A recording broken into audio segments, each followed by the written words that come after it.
नमस्कार, आवाज समाचार में आपका स्वागत है। मैं हूं मनोज श्रीवास्तव। खबरों की शुरुआत करते हैं हेडलाइंस के साथ।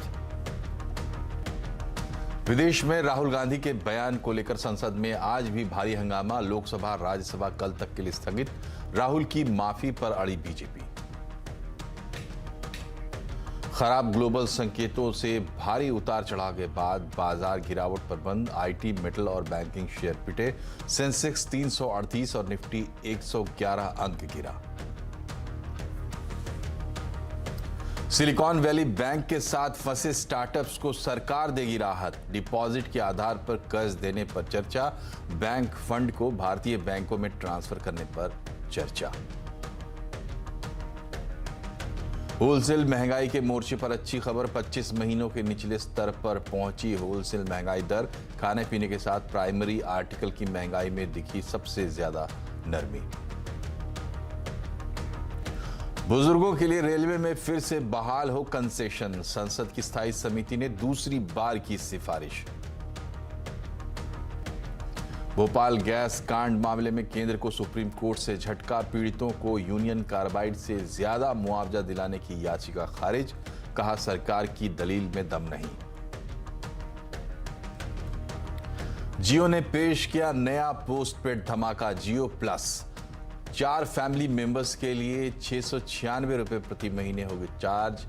नेटफ्लिक्स और अमेजन प्राइम भी मिलेगा। वहीं 599 रुपए में इंडिविजुअल को अनलिमिटेड डेटा।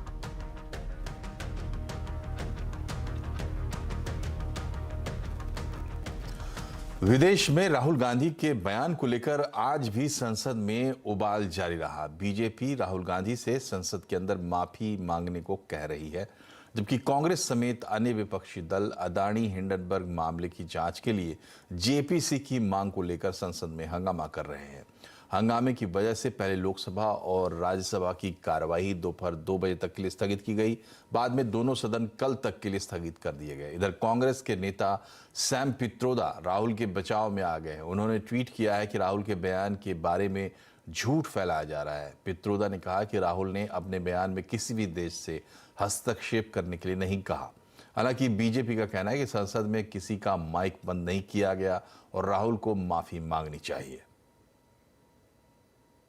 शायद पहली बार हुआ हो कि पार्लियामेंट को मिलकर पूरे पार्लियामेंट और उसमें दोनों सदन भी है, माननीय महामहिम राष्ट्रपति जी भी है, उन सबके ऊपर जिस प्रकार के आरोप लगाए, जिस प्रकार के निराधार शब्द इस्तेमाल किए गए, बहुत अपमानजनक शब्द इस्तेमाल किए गए, ऐसे विषय में आप भी क्वाइट नहीं रह सकते, साइलेंट नहीं रह सकते। खासतौर पे जब एक माननीय सदस्य देश के बाहर जाकर एक अपने पार्लियामेंट के बारे में ऐसे उल्टे सीधे बयान करे, इस बात की निंदा भी करनी पड़ेगी और इन्होंने यहाँ पे आके माफी मांगनी पड़ेगी, क्योंकि पार्लियामेंट में कभी भी माइक्स को ऑफ नहीं किया गया। बीजेपी ने कांग्रेस पर अपना अटैक जारी रखा। बीजेपी ने भ्रष्टाचार के आरोपों को लेकर कांग्रेस को घेरा। केंद्रीय मंत्री अनुराग ठाकुर ने एफएटीएफ की एक रिपोर्ट का हवाला देकर कहा कि कांग्रेस का एक के बाद एक भ्रष्टाचार का मॉडल सामने आ रहा है। उन्होंने कहा कि एफएटीएफ की केस स्टडी में पाया गया है कि कैसे यूपीए सरकार में एक केंद्रीय मंत्री की ओर से प्रियंका गांधी की पेंटिंग को 2 करोड़ रुपए में खरीदने का दबाव बनाया गया। क्या एफएटीएफ की रिपोर्ट कांग्रेस का भ्रष्टाचार का मॉडल दुनिया भर में आज एक केस स्टडी के रूप में नहीं आ गया? एक के बाद दूसरा घोटाला हुआ, लेकिन अब इनके घोटाले के मॉडल भी केस स्टडी। टेरर फंडिंग वाली संस्थाएं जो इन्वेस्टिगेशन करती है, अपना रिसर्च करती है, वो भी कांग्रेस और गांधी परिवार के भ्रष्टाचार के मॉडल पर केस स्टडी कर रही है। अरे आपके भ्रष्टाचार की चर्चा दुनिया भर में है और आप दुनिया भर के देशों में जाकर भारत को बदनाम करने का काम करते हो। वापस आइए और देश से माफी मांगिए। इधर कांग्रेस का कहना है कि राहुल गांधी ने अपने बयान में ऐसा कुछ नहीं कहा जिसकी वजह से उन्हें माफी मांगनी पड़े। बीजेपी की वजह से संसद में हंगामा हो रहा है। सरकार खुद नहीं चलाना चाहते हैं हाउस। कल ऐसा नज़ारा कभी देखा है कि सरकार के मंत्रीगण, सरकार के सारे एमपीगण सब मतलब सदन को ठप करने के लिए किस तरीके से हंगामा किए हैं? क्यों माफ़ी मांगेंगे राहुल जी? क्या क्या गुना की माफ़ी मांगना है? माफ़ी इन लोगों को मांगना चाहिए। राहुल गांधी के बयान को लेकर आरएसएस ने कहा है कि राहुल गांधी का अपना पॉलिटिकल एजेंडा है। देश की मुख्य विपक्षी पार्टी का बड़ा नेता होने के नाते राहुल गांधी को और ज्यादा जिम्मेदारी से बोलना चाहिए। कांग्रेस के उनके पूर्वजों ने भी संघ के ऊपर बहुत सारे ऐसे किया। देश के लोग भी, दुनिया के लोग भी संघ को अपने अनुभव से देख रहे हैं, सीख रहे हैं। रियलिटी क्या है सबको मालूम है, शायद वो भी जानते होंगे। लेकिन मैं इतना ही कहना चाहता हूं, एक प्रमुख राजनीतिक पक्ष के प्रमुख नेता के नाते he should express more responsibly and see the reality. और संसद में क्यों मचा है घमासान? आज आवाज अड्डा में इसी पर होगी बड़ी चर्चा शाम 7:57 पर।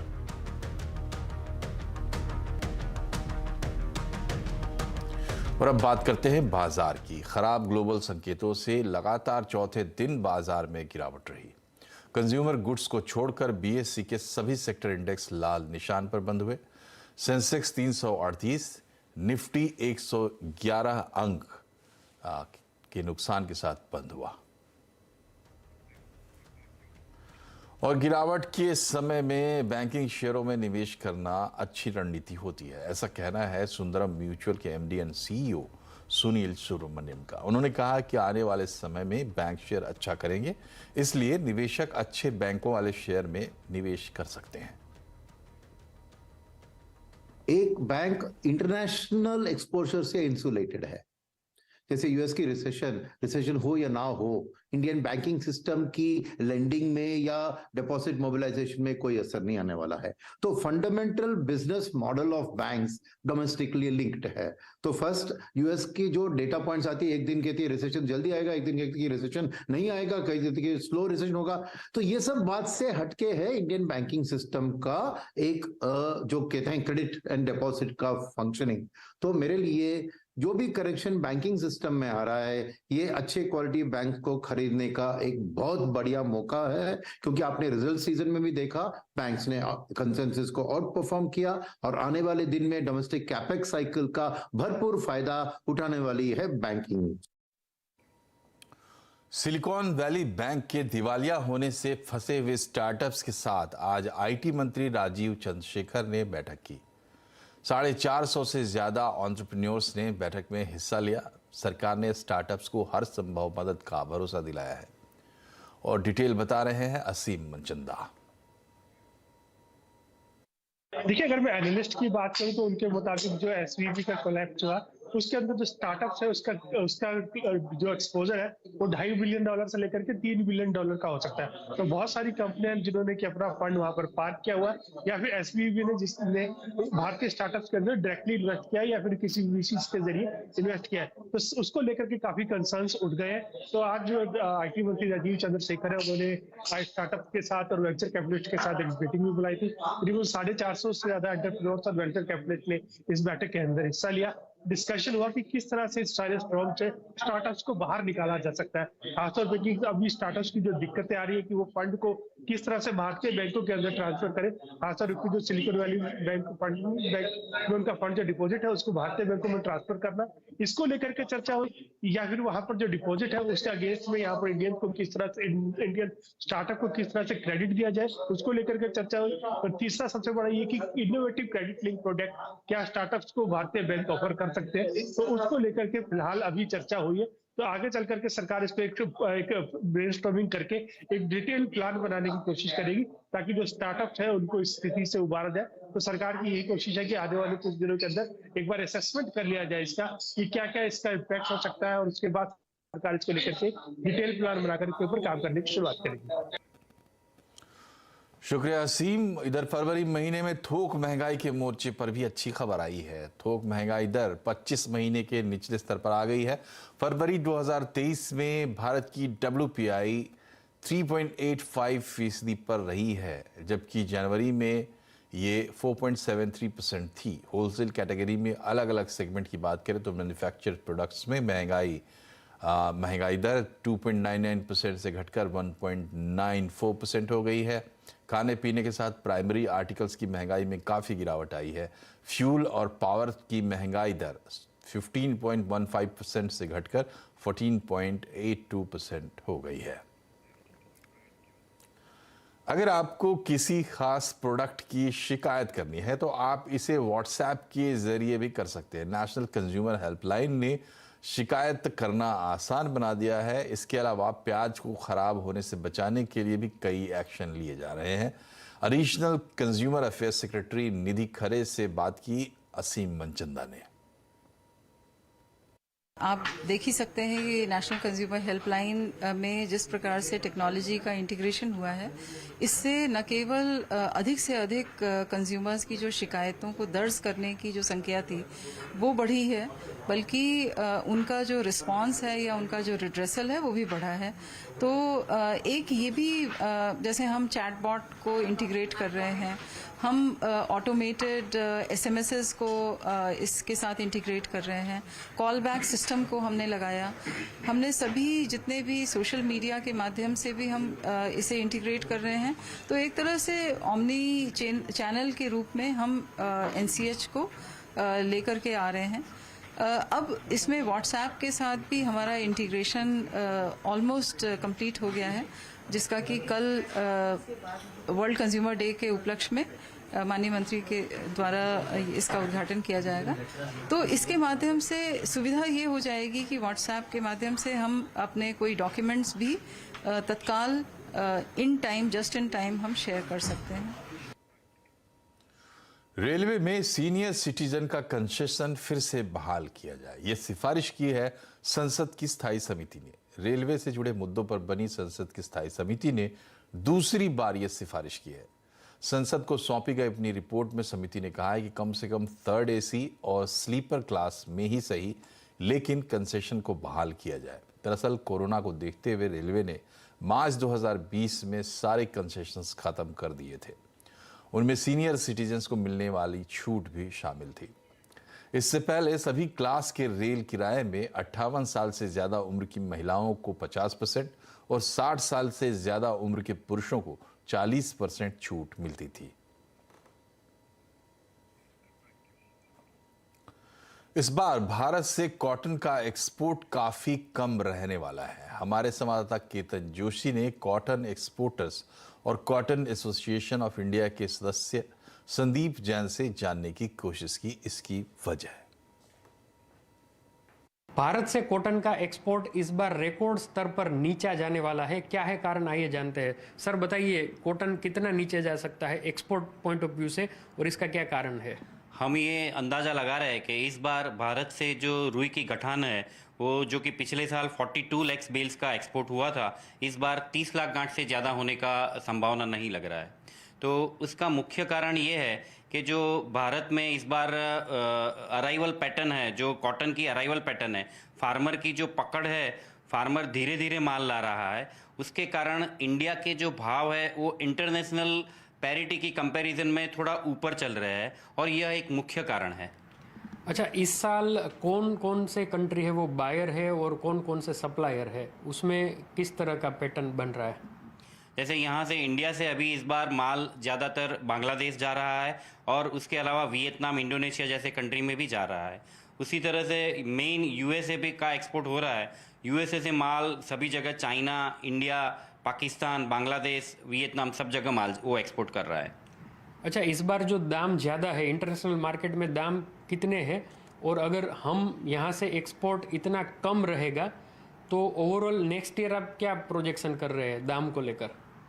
जैसे इंडिया का एक्सपोर्ट होने के लिए जो अमेरिका का न्यूयॉर्क फ्यूचर है, उसकी कंपैरिजन में अगर इंडिया के भाव 300 से 500 पॉइंट के ऊपर अगर रहते हैं तब अच्छा एक्सपोर्ट हो सकता है, जबकि इस बार की शुरुआत से ही 1200 से 1500 पॉइंट के ऊपर की रेंज में चल रहा है। वह एक मुख्य कारण है। और देखो, इसी तरह अगर रहता है और फार्मर अगर धीरे धीरे माल लाता है और एक्सपोर्ट उसकी कंपैरिजन में कम होता है तो कैरी फॉरवर्ड स्टॉक ज़्यादा रहेगा और हो सकता है कि अगले साल अगर भाव इसी तरह से रहे तो थोड़ा उत्पादन में भी कमी आ सकती है। मिलेट यानी कि मोटे अनाज अब बढ़ा रहे हैं 5 स्टार होटल्स की शोभा। दिखाएंगे पूरी खबर ब्रेक के बाद।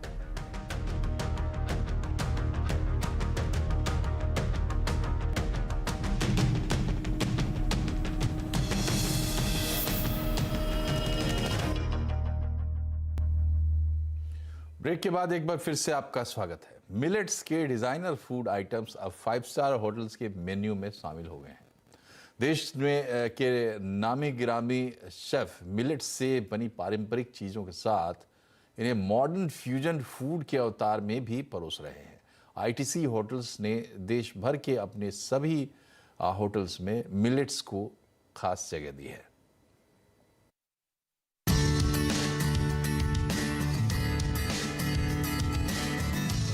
मिलेट्स, श्री अन्न या मोटा अनाज, चाहे किसी भी नाम से बुला लीजिए, ये सुपर फूड्स अब काफ़ी ज़्यादा पॉपुलर हो रहे हैं। मैं इस वक्त आईटीसी मोटेरा में हूँ और यहाँ के मेनू में मिलेट से बनी हुई चीज़ें काफ़ी ज़्यादा पॉपुलर हो रही हैं और ये सारे यमी से दिखने वाले जो डिशेस हैं ये सब मिलेट से बने हैं और काफ़ी ज़्यादा लोगों की पसंद बनते जा रहे हैं। ज्वार, बाजरा, रागी जैसी चीज़ों से इन्हें खास तौर पर तैयार किया गया है और इन्हें आम लोगों या खास लोगों काफ़ी ज़्यादा पसंद कर रहे हैं। तो देखते हैं क्या क्या खास है यहाँ पे, क्या क्या यहाँ पे तैयार किया गया है।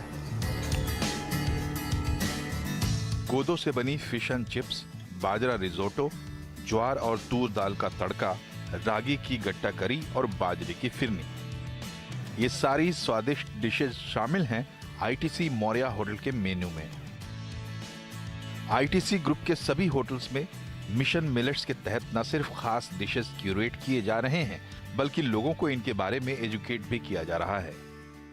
मिलेट ब्रेकफास्ट में हम इसके पैनकेक्स भी बनाते हैं, ठीक है, इसके हम मफ़िन्स भी बनाते हैं, अलग तरह के रागी मफ़िन्स हो गए, सोरगम जो ज्वार होता है उसके पैनकेक्स बनते हैं, हमने बाजरे की खिचड़ी भी बनाई है। तो पर ये सिर्फ ब्रेकफास्ट तक ही सीमित नहीं है, सिर्फ नाश्ते में नहीं, हम इसको रोज़ाना ब्रेकफास्ट में, लंच में और डिनर में हमारे बुफे पे लगाते हैं।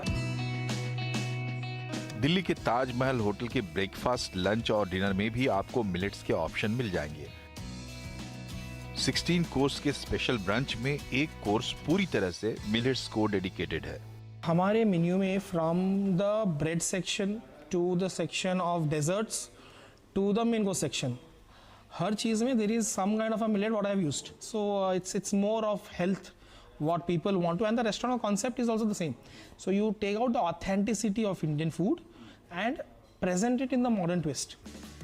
लगभग सभी बड़े रेस्टोरेंट्स और होटल्स मिलेट्स को बढ़ावा दे रहे हैं। हमारी थाली से दूर हो चुके मिलेट्स ने अब सुपर फूड के तौर पर वापसी की है।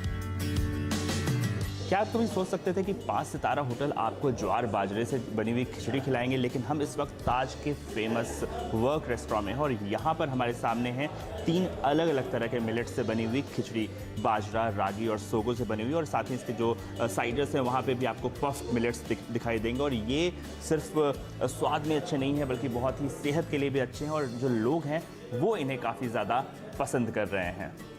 कैमरामैन अखिलेश के साथ रोहन सिंह, दिल्ली।